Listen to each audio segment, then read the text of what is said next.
446 میں آ کر شیعوں کی حکومت کو ختم کیا طغرل بیگ سلجوکی نے۔ سلجوک مسلمان ہوئے تھے محمود غزنوی کے دور میں، سلجوک ان کے بڑے کا نام تھا۔ تو ایک دفعہ محمود غزنوی نے سلجوک سے پوچھا اگر مجھے تیری مدد کی ضرورت ہو تو کتنے آدمی پیش کر سکتے ہو؟ تو اس نے ایک تیر دیا، کہا یہ ایک تیر ہے میرا، کسی کو یہ تیر بھیج کر میرے علاقے میں بھیج دو تو چند گھنٹوں میں 1,00,000 تلواریں تیرا پہرا دینے کے لیے تیار ہوں، میرے پاس اتنی طاقت ہے۔ تو یہ سلجوک کی نسل میں تھا طغرل بیگ۔ اللہ تعالیٰ نے جب عرب زوال کا شکار ہو گئے اور ضعف کا شکار ہو گئے، جیسے بڑھاپے کا کوئی علاج نہیں، جب قوموں پہ زوال آتا ہے تو اس کا بھی کوئی علاج نہیں، پھر اور قوم کو جگہ ملتی ہے۔ جیسے بڑھاپا ایک فرد پہ آتا ہے، ایسے بڑھاپا قوم پہ آتا ہے۔ قوم کا بڑھاپا جوانی میں نہیں لوٹ سکتا، جیسے فرد کا بڑھاپا جوانی کی طرف نہیں لوٹ سکتا، قوم کا بڑھاپا جوانی کی طرف نہیں لوٹ سکتا، کوئی علاج نہیں، نئی نسل کا آنا ہی علاج ہے۔ تو عرب دھل چکے تھے، 600 سال بہت ہوتے ہیں حکومت کو، اپنی صفات گم کر چکے تھے، اب نئے خون کی ضرورت تھی۔ طغرل بیگ پہلا شخص تھا جس نے آ کر اہل سنت والجماعت کو استحکام بخشا، شیعوں کی حکومت کو ختم کیا، بغداد سے، شام سے، ان سارے علاقوں سے۔ صلاح الدین ایوبی نے اسماعیلی شیعہ کی حکومت کو ختم کیا، مصر۔ العاضد ان کا آخری خلیفہ تھا۔ صلاح الدین ایوبی نور الدین زنگی رحمۃ اللہ علیہ کا پروردہ تھا، اس کا دوست تھا، اس کے دوست بھی تھا، بچہ بھی تھا اس کے سامنے، زیادہ لکھنے پڑھنے کا شوق تھا۔ پھر اللہ تعالیٰ نے اس سے کام لیا اور اس کو مصر کا گورنر بنا کے بھیجا، مصر کی مدد کے لیے بھیجا۔ تو وہاں اس نے صلاح الدین ایوبی نے وہاں ختم کیا، طغرل بیگ نے یہاں ختم کیا۔ تو پھر سلجوک جو تھے نا یہ اقتدار میں آئے، ادھر ختم ہو گئی سلطنت بنو عباس کی، مصر ایک چھوٹی سی ترکوں کی سلطنت۔ تو اللہ تعالیٰ پھر مرکزیت کے لیے ایک نظام چلایا، دو لشکر آپس میں لڑ رہے ہیں ایک میدان میں، ایک جنگلی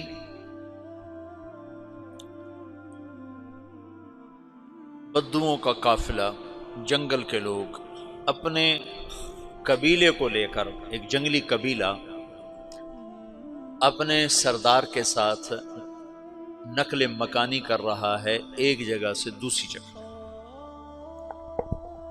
اللہ کا نظام کہ یہ لوگ چلتے چلتے چلتے اس وادی میں پہنچ گئے جہاں جنگ ہو رہی ہے، دو لشکر آپس میں لڑ رہے ہیں۔ جب یہ وہاں پہنچتے ہیں تو ایک لشکر کے قدم اکھڑ رہے ہیں اور دوسرا غالب آ رہا ہے۔ ان کو نہیں پتا شکست کھانے والے کون ہیں اور فتح پانے والے کون ہیں، ان کو نہیں پتا۔ اس جنگلی قبیلے کے سردار کا نام بھی طغرل ہے، طغرل۔ تو یہ سردار کہتا ہے جو شکست کھا رہے ہیں ان کی مدد کرو، کچھ پتہ نہیں کون ہے، کہتا جو شکست کھا رہے ہیں ان کی مدد کرو۔ تو 400 وحشی جنگلیوں نے فاتح لشکر کے پیچھے حملہ کر دیا۔ وہ تو ایک کافی ہوتا تھا، 400 دوڑ جب تلواریں پڑیں تو چند لمحوں میں نقشہ بدل گیا، بھاگنے والے جم گئے اور جمنے والے بھاگ پڑے۔ جب جنگ ختم ہوئی تو شکست خوردہ لشکر کے بادشاہ نے ان کو بلایا، اسے پوچھتا ہے مجھے جانتے ہو میں کون ہوں؟ کہا نہیں۔ کہا تو تم نے میری مدد کیوں کی؟ کہا انسانی ہمدردی کی وجہ سے، تمہیں شکست ہو رہی تھی اس لیے تمہاری مدد کی۔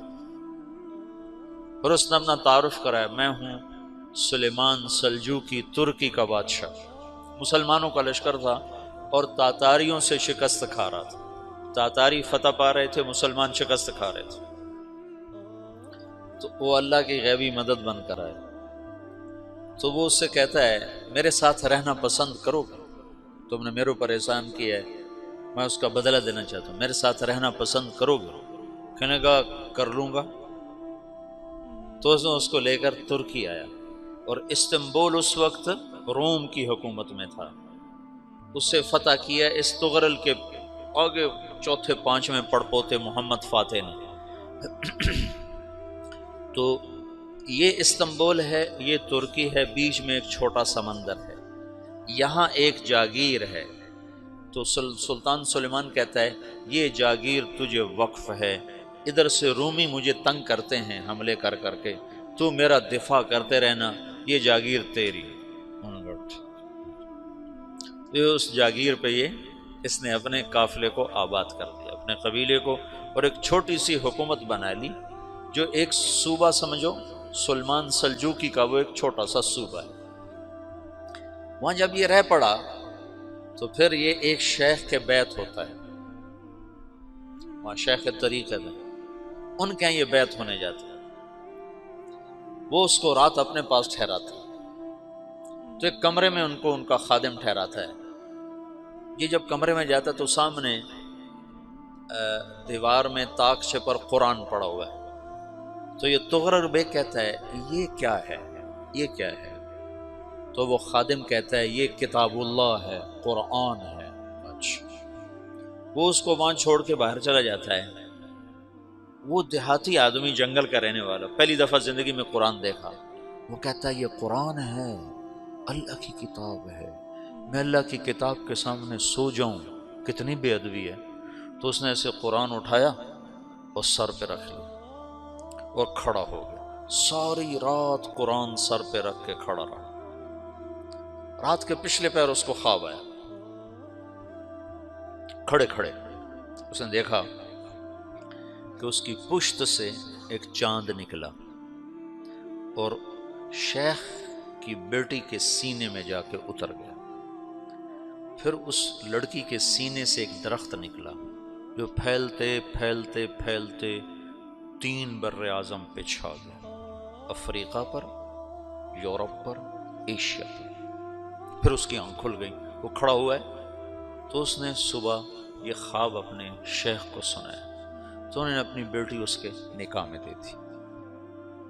اس بیٹی سے ایک بچہ پیدا ہوا، تغرل بیگ نے اس کا نام رکھا عثمان، عثمانی ترک نام سنا ہوا، جو میں نے کل بتایا تھا کہ 1924 میں وہ خلافت ختم ہوئی۔ تو ایک بیٹا پیدا ہوا عثمان۔ عثمان نے پھر ایک نئی اسلامی حکومت کی بنیاد رکھی جو 1924 تک چلتی رہی، کوئی 800 سال یہ حکومت چلی۔ تو حکومت کا شیرازہ بکھرا لیکن پھر جڑ جاتا تھا، پر وہ قرن اول والا جوڑ کبھی نہ پیدا ہوا، ٹکڑے بن گئے۔ ان ٹکڑوں میں اللہ لوگ پیدا کرتا رہا جو دعوت دیتے رہے، دعوت زندہ رہی۔ جو تربیت کا نظام تصوف کے ساتھ تھا اب وہ تبلیغ کے ساتھ۔